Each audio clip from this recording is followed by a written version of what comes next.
Thank you for watching the H.R. Crawford Gardens Project Subcontractor Contracting and Employment Training. The first thing we're going to cover are the project contacts for this project. Bozzuto Construction Company is the general contractor, and the contract information for their project manager is in the first table. Admin Solutions, Inc. is a contracting and employment compliance company that is responsible for managing all compliance on this project. The contact information for the compliance manager and the compliance management team is in the second table.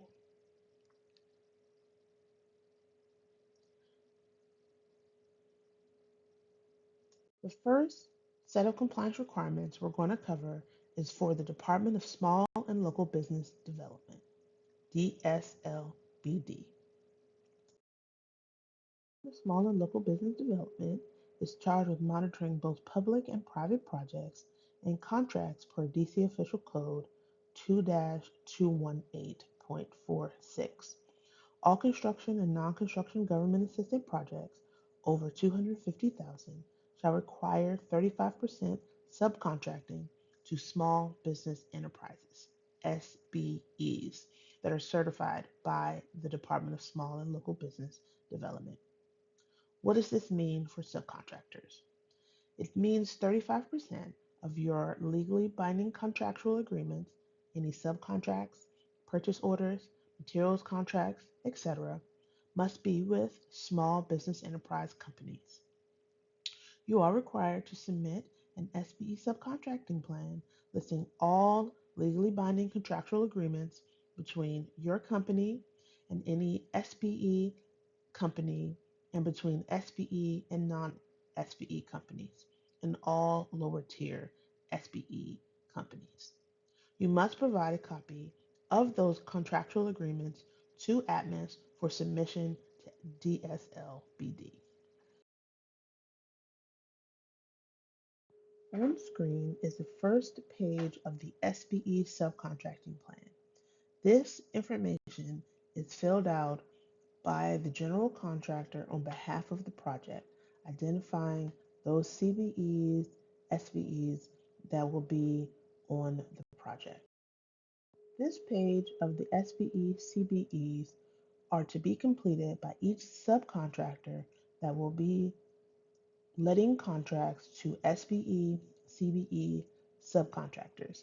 Again, that's material contracts, that is purchase orders, and any subcontracts to lower tier SBE, CBEs on the project.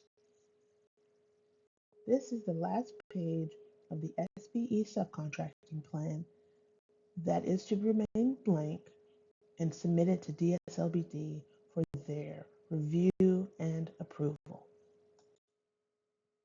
The Department of Small and Local Business Development requires SBE and CBEs to report quarterly, meaning that they must complete vendor verification forms at every tier level that identifies when they were paid, how much they were paid in a quarter, and what was paid to date. You also must submit all contractual agreements to DSLBD for consideration towards the 35% SBE subcontracting requirement. All SBE CBE companies that are providing any service or supplies must submit all of these documents. You are required to submit a vendor verification form quarterly until you have been paid in full. Even if your work is completed, if you have not been paid in full, you are required to submit vendor verification forms quarterly until you've either been paid in full or there's been some arrangement that identifies that you will not receive further payment. This is an example of what the vendor verification form looks like that will be completed every quarter. It identifies the name of the project, the name of your company, the service you're providing, whether you are providing the entire contract, either you are a subcontractor or you have additional lower tier subcontractors, whether they are SBE CBEs or non SBE CBEs. You are required to identify all lower tier contracts and contractors on this form quarterly. The second page of the vendor verification form is where the contracting and payment information is located. You will identify your contract value, any payments you received in the quarter, what you received to date, and what is left to be paid. This document must be signed and dated each quarter. Please submit to Admin Solutions each quarter for submission to DSLBD.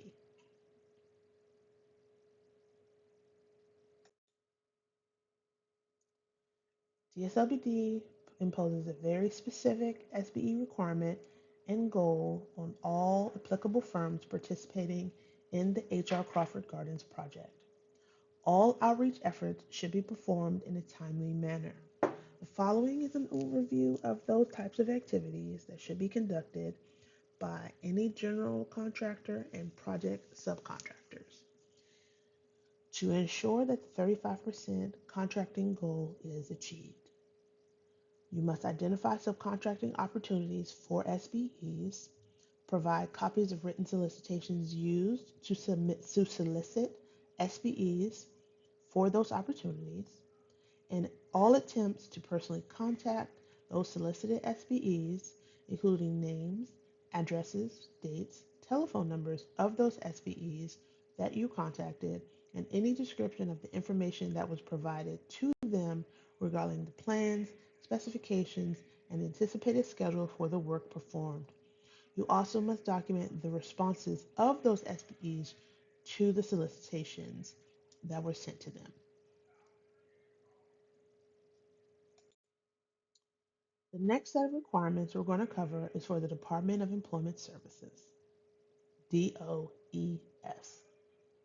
The Department of Employment Services is the DC agency who monitors the Mayor's Order 83-265, which is DC Law 5-93, which covers the First Source Employment Agreement Act of 1984. DOES is your first source in recruiting and hiring for new jobs created by government-assisted projects, including H.R. Crawford Gardens. Please be advised that this project is subject to the DC hours worked percentages requirement, meaning 20% of all journey worker hours must be worked by district residents. 60% of all apprenticeship hours must be worked by district residents. 51% of all skilled labor hours must be performed by district residents. And 70% of all common or general labor hours must be performed by district residents.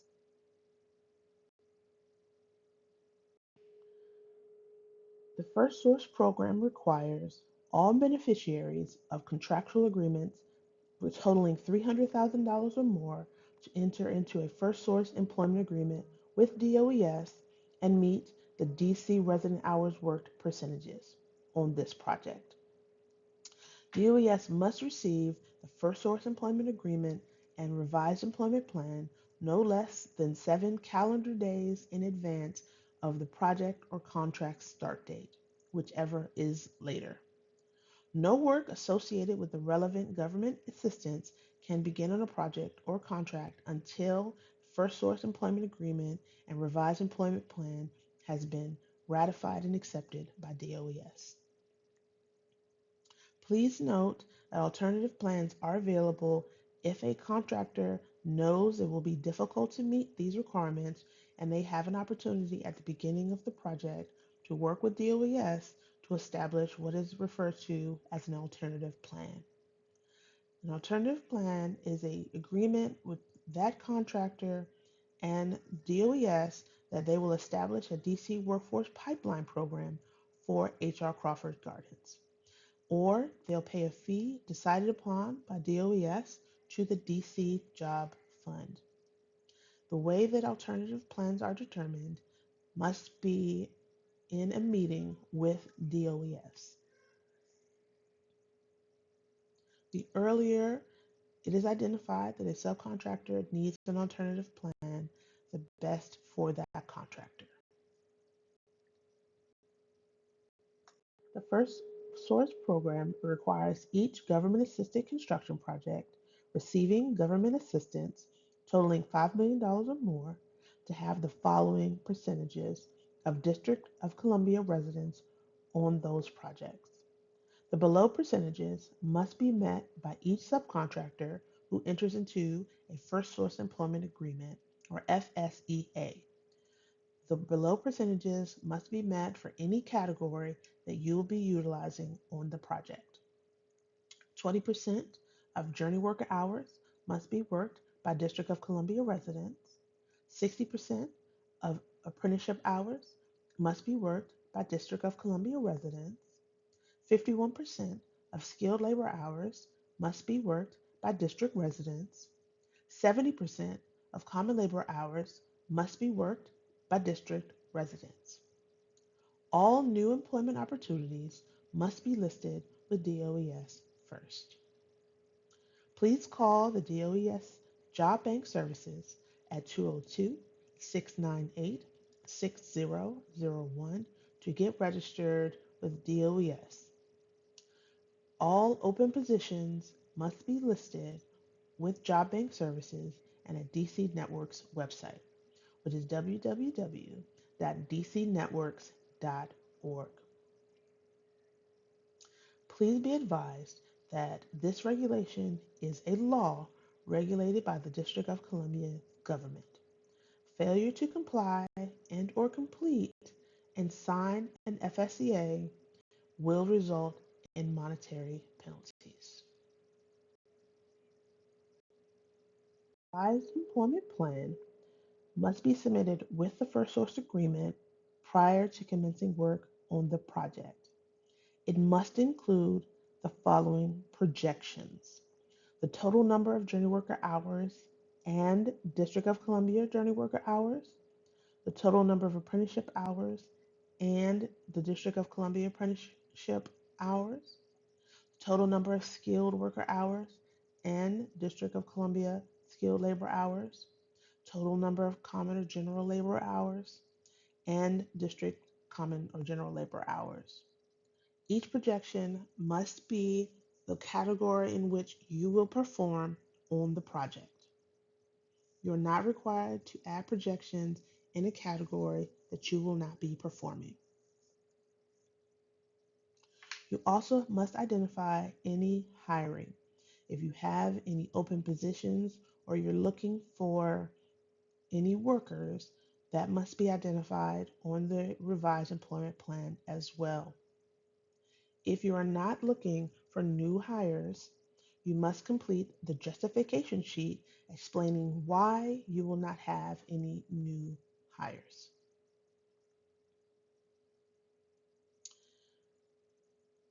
Job openings that are identified on the First Source revised employment plan must be submitted to DOES prior to submitting that advertisement in any other avenue. DOES will have at least 5 business days to identify and refer candidates for those openings. Internal job openings are not required to be submitted to DOES. An internal job opening would be for a management position or any administrative staff. The revised employment plan must be completed in its entirety prior to submission to DOES. The DC workforce statistics are generated from certified payroll submissions into LCP Tracker. You are subject to at-will audits by DOES in which you must provide payroll and employment records to back up the certified payroll reports that have been submitted. If you are found to be in willful breach of the First Source Employment Agreement by failing to submit your contract compliance report or deliberate submission of falsified information, you may be enforced to get a monetary fine of 5% of the total amount of direct and indirect labor costs. If you fail to meet the required hiring requirements or fail to receive a good faith efforts waiver, you may result in a monetary fine of 1/8 of 1% of the total amount of direct and indirect labor costs and the percentage in which you fail to meet that requirement. Of the DC workforce hours requirement compliance status. As you can see, ABC Corporation is compliant in journey worker, apprentice, and DC skilled labor hours. They are non-compliant in the unskilled, common, or general labor hours. The requirement must be met at 70%, and ABC Corporation achieved 50.95%. So they are subject to receiving a monetary fine in that category.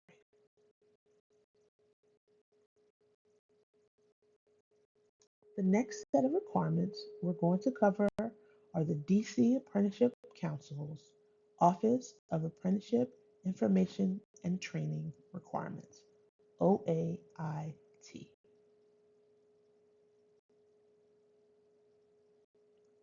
The DC Apprenticeship Council was established by Public Law 387 in the 79th Congress on May 21, 1946. It is one of the 27 state apprenticeship councils in the country. It is a regulatory board comprised of 11 members appointed by the mayor and confirmed by the DC City Council. The DC Apprenticeship Office provides technical assistance to all employers and unions in developing apprenticeship standards. They conduct compliance reviews of apprenticeship programs to ensure adherence of affirmative action during employment and training of apprenticeship programs. They investigate complaints from apprentices and provide assistance in reaching resolution. They conduct workforce site analysis of employers applying for apprenticeship registration, and they promote apprenticeship systems in new industries.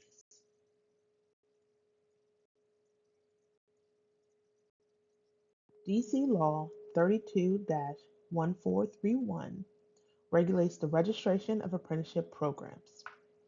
It requires all prime contractors and subcontractors who contract with the District of Columbia government to perform construction, renovation, or information technology work with a single contract or cumulative contracts of at least $500,000 let within a 12-month period shall be required to register an apprenticeship program with the District of Columbia Apprenticeship Council.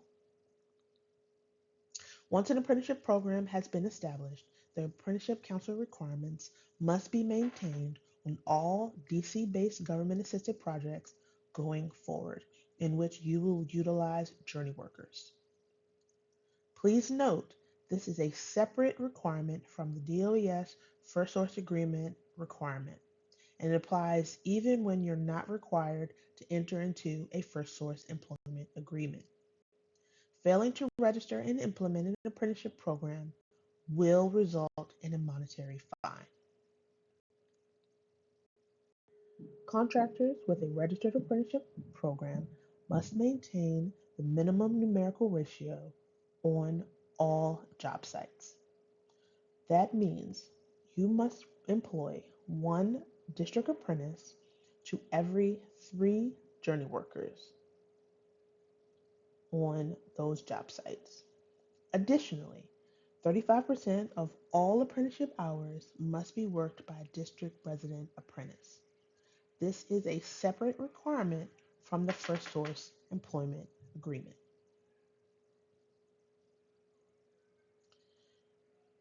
Failure to maintain your ratio and failure to register an apprenticeship program, you will be subject to a 5% fine on the direct and indirect labor costs of that contract.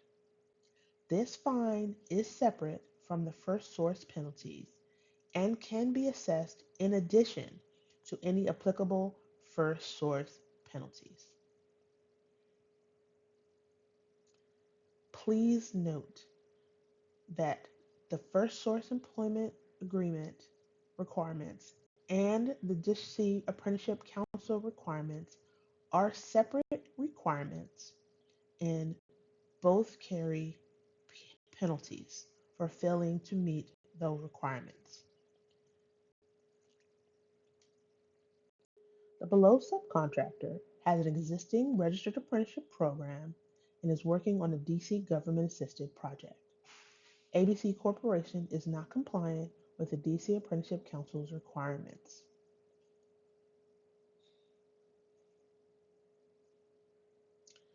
They are non-compliant because they're not utilizing DC apprentice hours. They have failed to meet the 35% DC apprenticeship hours requirement. If this subcontractor were also to meet the First Source Employment Agreement requirements, they would also be subject to First Source penalties in addition to the DC Apprenticeship Council's penalties.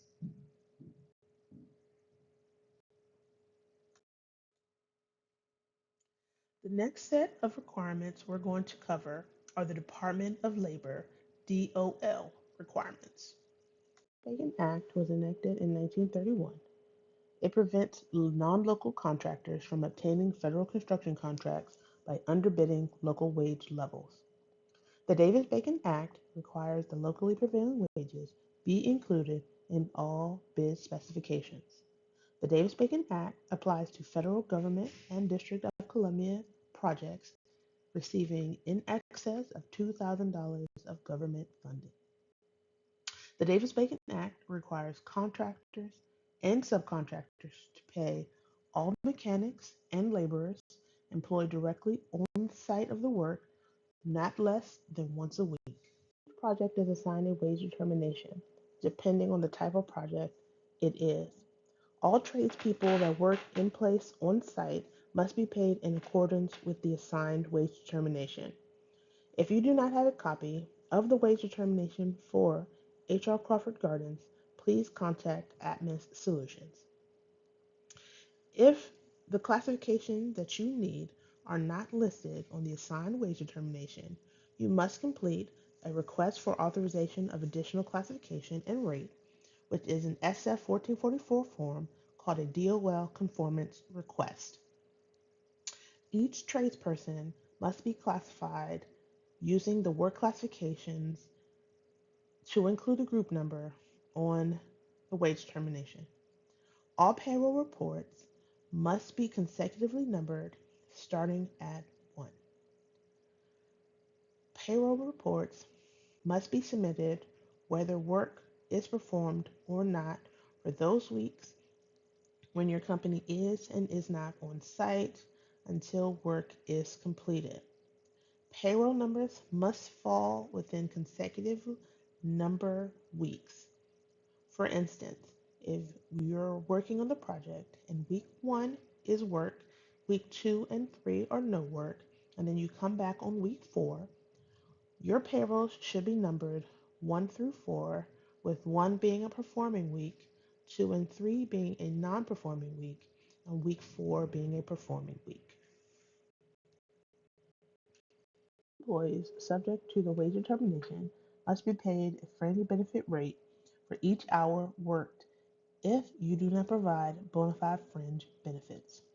Examples of bona fide fringe benefits are holiday pay, sick leave pay, employer contributions to health or dental insurance, paid vacation, life insurance, retirement plan, or 401k. Payroll taxes or any other deductions are not considered bona fide fringe benefits. You are required to submit a weekly statement of compliance certifying that you have paid the required wages. The statement of compliance must be signed by the person who pays the employees or the person who supervises payment of those employees. The statement of compliance is part of the certified payroll submission. The Department of Labor can conduct an audit at will of all of your payroll records. You are required to maintain the certified payroll records for this project for 3 years after the project has completed. If your work completes prior to the completion of the project, you are required to maintain those records until the project is complete and 3 years beyond that day. Admin Solutions will perform field audits and interview all hourly workers. Falsification of certified payroll is a criminal violation that can result in a fine, up to 5 years in prison, or both, and grounds for a private lawsuit under the False Claims Act. Additionally, debarment for up to 3 years for being found to be in aggravated or willful violation of the labor standards provisions, or because violations of the Davis-Bacon Act were disregarded of, of the contractor's obligation to employees and or subcontractors. The wage determination and the District of Columbia's living wage. Please be aware that the District of Columbia's living wage increases biannually. If the District of Columbia's living wage is more than the wage determination's combined rate, the District of Columbia's living wage supersedes the rate on the wage determination. For example, if you look at the below example, ABC Corporation paid their common laborers $15.84, which is $13 base rate and $2.84 fringe. They would owe restitution for failing to pay the prevailing wages, as the living wage in the district at that time was $16.50. This rate supersedes the combined rate of $15.84 that was listed on the wage determination.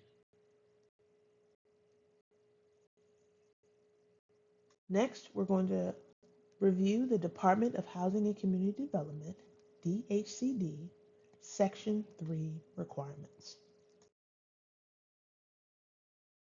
Section 3 of the Housing and Community Development Act of 1968 was enacted to ensure employment and other economic opportunities generated by federal financial assistance for housing and community development programs, to the greatest extent feasible, directed toward low and very low income persons, particularly those who are recipients of government assistance for housing. July 1st, 2021, the final rule was enacted to improve effectiveness in the following areas: promote sustained employment and career development, clarify obligations, align reporting with standard business practices, and focus on reporting on key outcome metrics. This is a comparison of the old rule and the new rule for Section 3.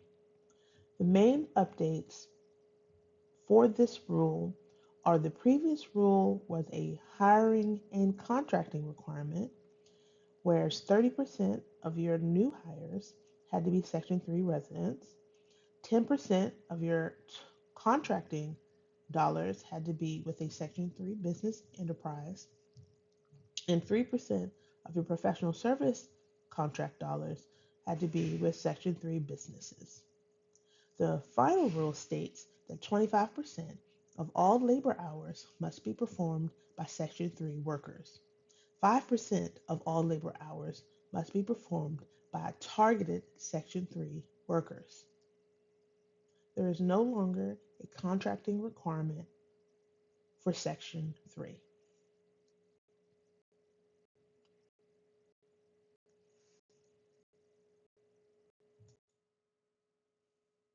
The Section 3 requirements apply to federal government and District of Columbia projects that receive DHCD assistance exceeding $200,000. All contractors and subcontractors working on the project are required to contribute to the Section 3 benchmarks. The Section 3 benchmarks do not apply to material supply contracts, Indian and tribal preferences. However, you are encouraged to consider ways to support Section 3 requirements. The benchmark requirements for the project are met at a project level. All subcontractors and contractors contribute to the requirement collectively and will be required to participate in any job fairs or hiring events as needed. The benchmarks are 25% of all labor hours must be completed by Section 3 workers. 5% of all labor hours must be performed by targeted Section 3 workers. Again, this does not apply to material supply contractors or Indian and tribal preferences. However, you are encouraged to consider ways to support the completion of those benchmarks.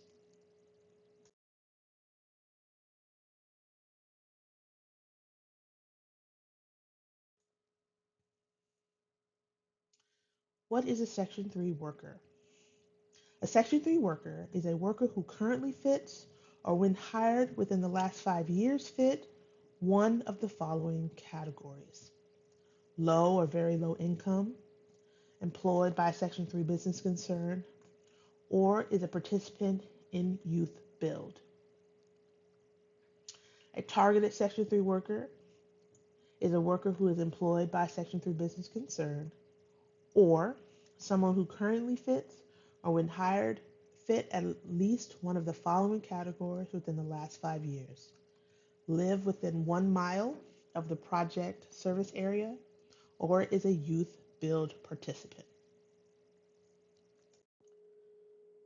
The service area is defined as an area within 1 mile of the Section 3 project, or if less than 5,000 people live within the 1 mile of the project, then that area expands 25 miles until 5,000 people are encompassed within that service area.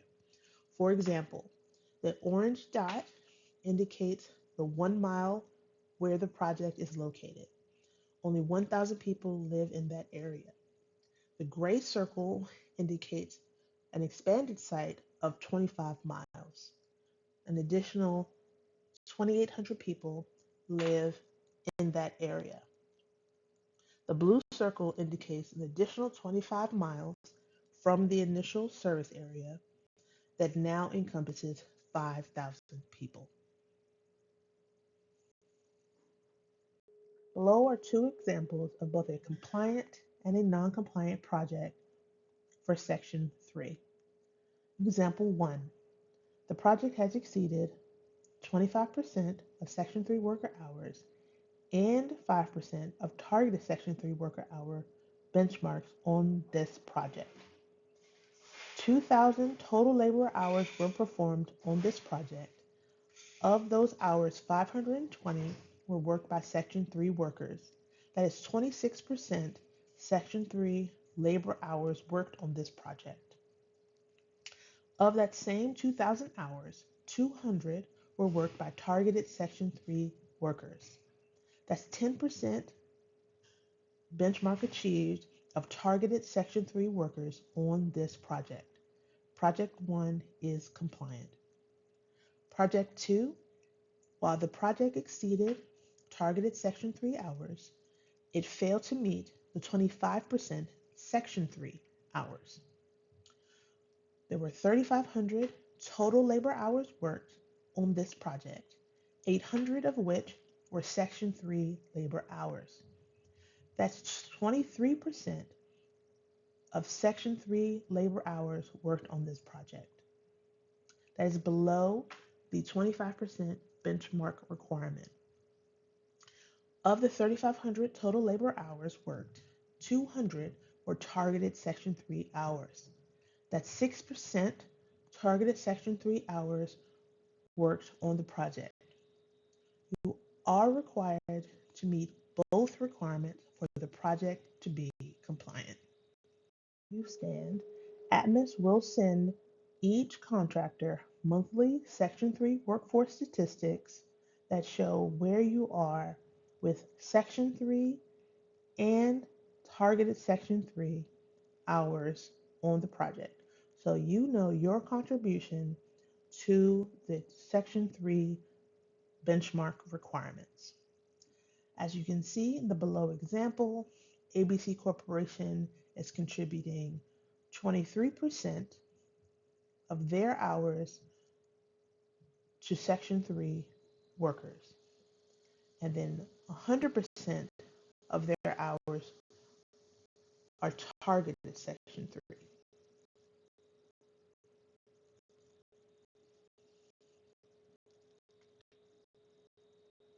If you're having difficulty with having Section 3 workers or identifying Section 3 workers, there are some qualitative efforts that you can use to assist you in identifying Section 3 workers with employment and training opportunities.